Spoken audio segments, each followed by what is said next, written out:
அடிக்கிறதுன்னு சொல்லக்கூடிய அந்த நிலை 20 நாள், 19 நாள் வந்தாலும் சரியா இருக்காது, 21 நாள் வந்தாலும் சரியா இருக்காது. அடுத்தது, இன்னைக்கு காலையில கத்துச்சுன்னா நாளை காலை கம்முன்னு இருக்கணும். மத்தியானத்துக்கு மேலேயும் கத்துச்சுன்னு சொன்னா அந்த மாடு செனை பிடிக்காது. கண்ணாடி மாதிரி வலுவடிக்கணும், தேங்காய் எண்ணெய் மாதிரி இருக்கணும். பால் மோர் தான் வெள்ளையா இருக்கக்கூடாது. வேற நிறம் மாதிரி இருந்ததுன்னா செனை பிடிக்காது.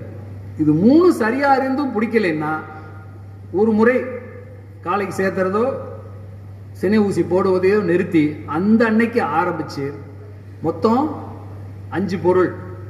முள்ளங்கி 4 நாட்களுக்கு காலையில 1, சாயந்தரம் 1.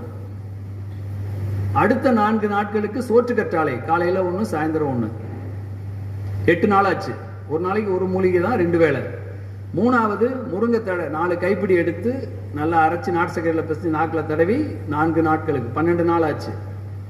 அடுத்த 4 நாட்களுக்கு வந்து பிரண்டை ஒரு 4 கைப்பிடி எடுத்து அரைச்சி நாட்டு சக்கரையில் பிசைஞ்சு நாக்கில் தடவி கொடுக்கணும். மொத்தம் 16 நாள் ஆச்சு. 17, 18, 19, 20 கடைசி 4 நாட்களுக்கு கருவேப்பிலை எடுத்து 4 கைப்பிடி ஒவ்வொரு வேளையும் காலை மாலை அரைச்சு கொடுத்தீங்கன்னா இது 3ம் சரியா இருக்க பசு மற்றும் எருமைகள் ஒரே வேளையில இந்த மருத்துவம் ஒரு முறை 20 நாள் பண்ணா செனை பிடிப்பதற்கு 75. 4 மாடு போட்டா 3 மாடு பிடிச்சிக்கும். இப்ப என்ன பிரச்சனை சார்? என்ன சார் நீங்க பாட்டுக்கு 20 நாள் வைத்தியம் பண்ண சொல்றீங்க?